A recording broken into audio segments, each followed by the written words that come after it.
երբեմն նույնպես անտեսվում է։ Սկսեմ իրանական թեմայից, որը ինձ ամենահետաքրքիր թեման է։ Մի տեսակ կարծես մեր Հայաստանի դարդուսավը պակաս էր, գոնե ինձ համար հիմա Իրանին էլ ավելացել է դրա վրա ամենօրյա կարգով, որպես նաև ասենք Իրանի քաղաքացի, բնականաբար հետաքրքրված եմ այդ ամեն ինչով, ասում եմ չի կարելի անտեսել այն ամբողջ 45 տարին, որ ես ապրել եմ Իրանում, ամեն դեպքում այնտեղ ունեմ բարեկամներ, հետաքրքրություններ,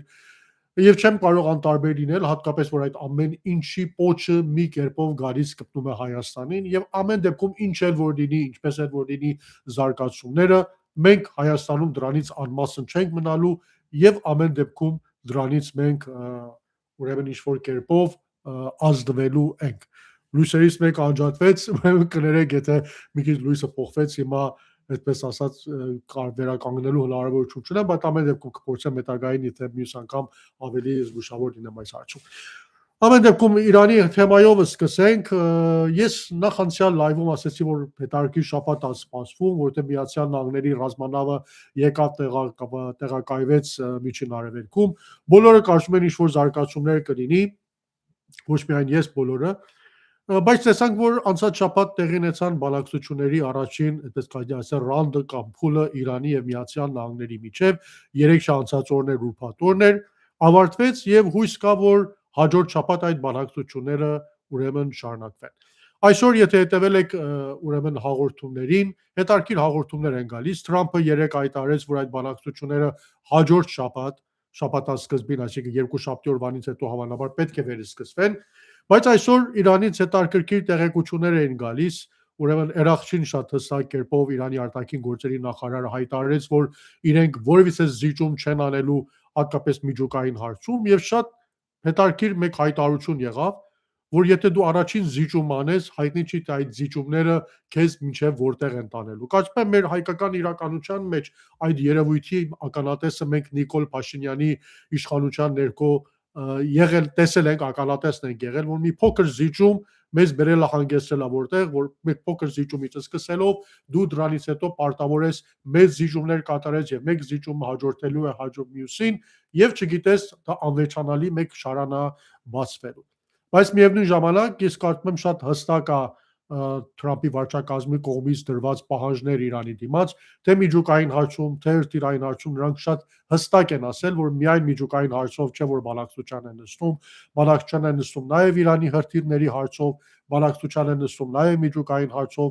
նաև շատ հստակ կերպով թե Միացյալ Նահանգների փոխնախագահ հայտարարեց, թե եթե չեմ սխալվում, արտաքին գործերի նախարարը կամ պետքարտուղար Մայք Ռոբիոն հայտարարեց, որ նաև ժողովրդի հետ վերաբերմունքն է լինելու բանակցությունների թեմա, թեև Իրանը փորձում է ներկայացնել այնպես, որ միայն իրենք միջուկային հարցերով են ուրեմն բանակցում։ Պարոն Էրաղչի այդ հայտարարությունը երկու բանի մասին կարող է վկայել։ Մեկ, այն որ Միացյալ Նահանգները շատ թույլ դիրքերից է հանդես եկել եւ Իրանը կարողացել է իր պահանջները ներկայացնել եւ պարտադրել, որ իրենք բացի միջուկային հարց ուրիշ բանի մասին չեն խոսալու եւ որևիցե բան չեն զիջելու, հենց այս է որ կա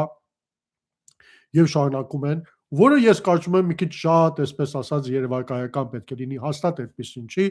հատկապես նկատի առնելով պարոն Թրամփի հայտարարությունը, որ երեք կատարեց, որ Իրանի կողմից առաջարկ է եղել, որ լավն է եղել, Երանի, որ սկզբում այդ առաջարկը ներկայացնել։ Այդ ամեն ինչը չի համընկնում պարոն Էրաղչի կատարած այսօրվա հայտարարություններին։ Հետևաբար ես կարծում եմ, որ Միացյալ Նահանգների պահանջները շատ հստակ են,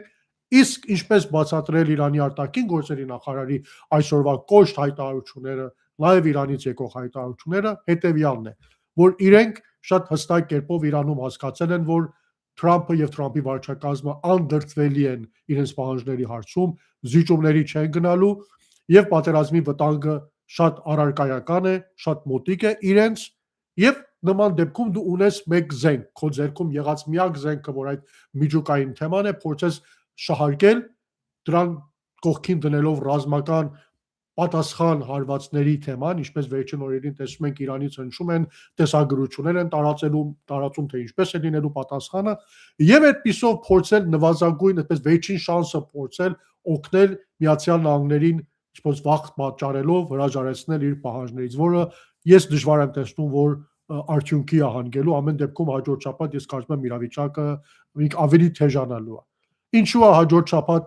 Հիմա կասեք էլի մի բան հայտարարում չի լինում, բայց ենթադրությունների վրայից ենք մենք խոսում, այն ամեն ինչը, որ այսօր սեղանի վրա կա եւ տեղի ունենալու հաջորդ շաբաթ, ես փորձում եմ դնել իր կողքի եւ պատկերացնել արդյոք թե լինելու թե ոչ։ Փետրվարի 14-ը կարծում եմ կարևոր օր է լինելու։ Ինչու է կարևոր օր լինելու, բացատրեմ։ Որտեւ նախ արդեն լրանում է 40 օրյակը այն ամեն ինչի, որ տեղի ունեցավ Իրանում եւ այդ ամեն ինչը սկսվեց, դե հիշեք հունվարի 7-ին եւ 8-ին էր, որ այդ ցավալի իրադարձությունները Իրանում տեղի ունեցան, տասնյակ հազարավոր մարդիկ զոհ գնացին այդ ուրեմն ցույցերին, որ տեղի ունեցան իշխանությունների կողմից բռնաճնշումներին, որը իրականացվեցին, եւ դրա 40 օրյակը լրանում է։ Հիմա 40 օրյակը գուցե մեզ մոտ շատ այդպիսի նշանավոր մի բան չլինի, բայց ես ուզում եմ նրանց, ովքեր հիշում են Իրանի պատմությունը, մեկ բան հիշեցնեմ, որ 1979 թվականին մոտավորապես մեկ իրավիճակ էր Իրանում, նրանք ովքեր ընթերցել են պատմությունը գիտեն, մեկ քաղաքում ցույցեր են տեղի ունենում, զոհեր էին լինում, հետո այդ զոհերի 40-ամյակին ավելի այդպես ասած ուժգին ցույցեր ուրիշ տեղերին տեղի ունենում, 7-օրյակին ուրիշ տեղեր եւ այդպես ծավալվում էր։ Հիմա այդ 40-օրյակ իրանական մշակույթի մեջ կարծում եմ բոլորն էլ կհաստատեն, որ հատուկ նշանակություն ունի եւ ես կարծում եմ, որ այդ փետրվարի 14-ին 40-օրյակին ինչ-որ բաներ է լինելու։ Փետրվարի 14-ը ինչու եմ ես հատկապես հիշատակում։ Փետրվարի 13-ին եւ մինչեւ 15-ը Մյունխենում սկսվելու է Մյունխենի ամենամյա անվտանգային համագումարը, որ ամեն տարի տեղի ունենում, աշխարհից տարբեր պետական գործիչներ, փորձագետներ հավաքվում են Մյունխենում եւ քննարկում են համաշխարհային տարբեր թեժ թեմաներ։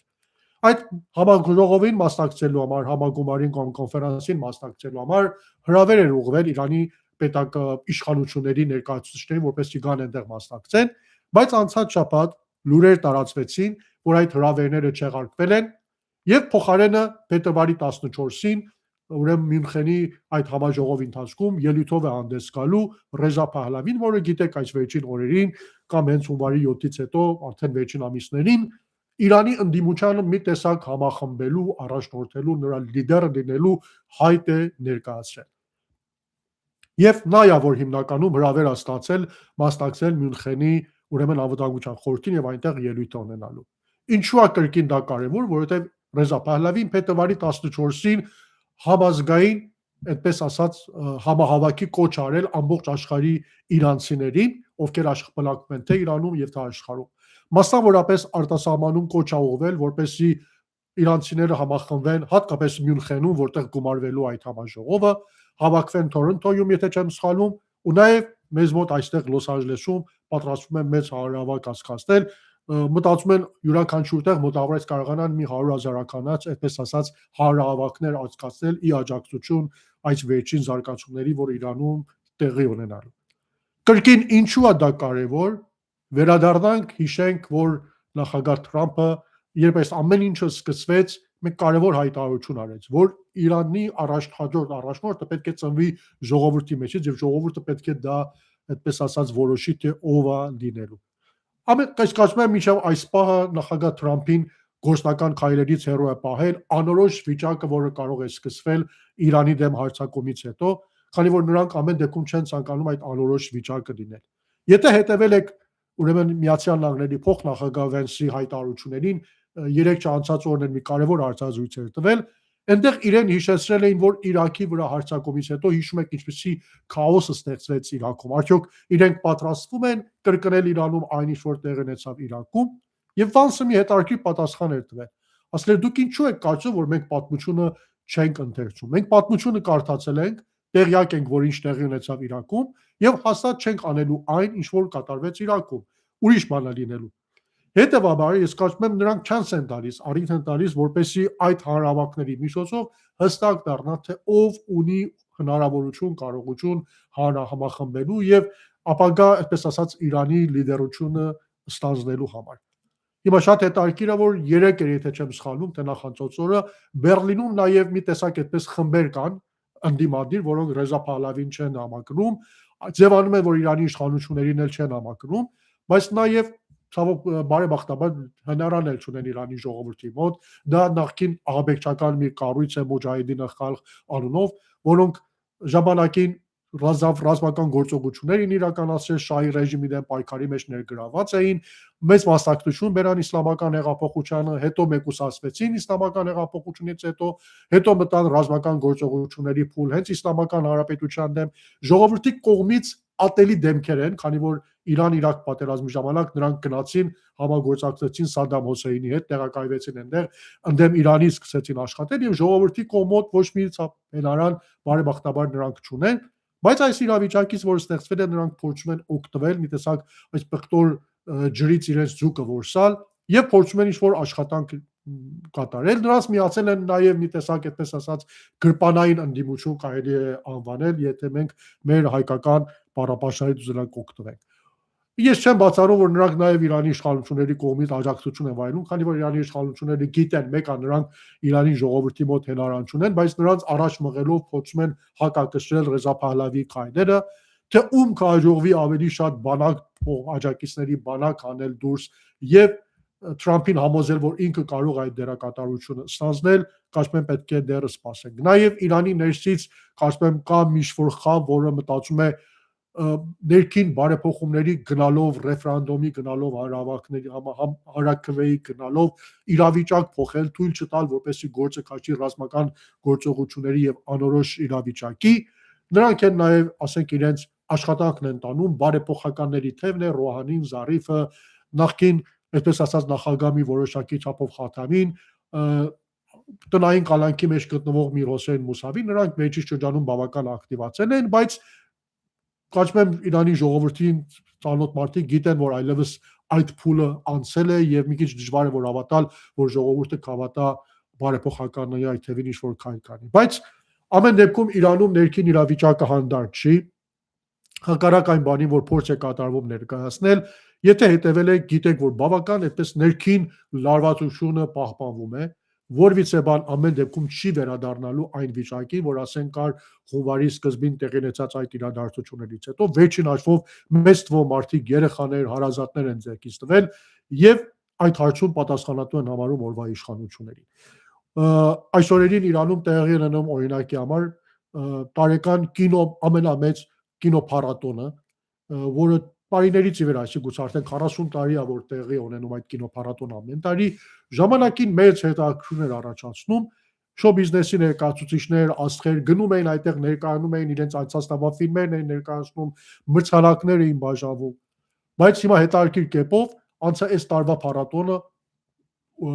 կինոդերասանների կամ բեմադրիչների, գործիչների խոշոր մասի կողմից բոյկոտի է ենթարկվել եւ դա համարելով որպես պետական մեկնախաձեռնություն չեն գնացել, չեն մասնակցել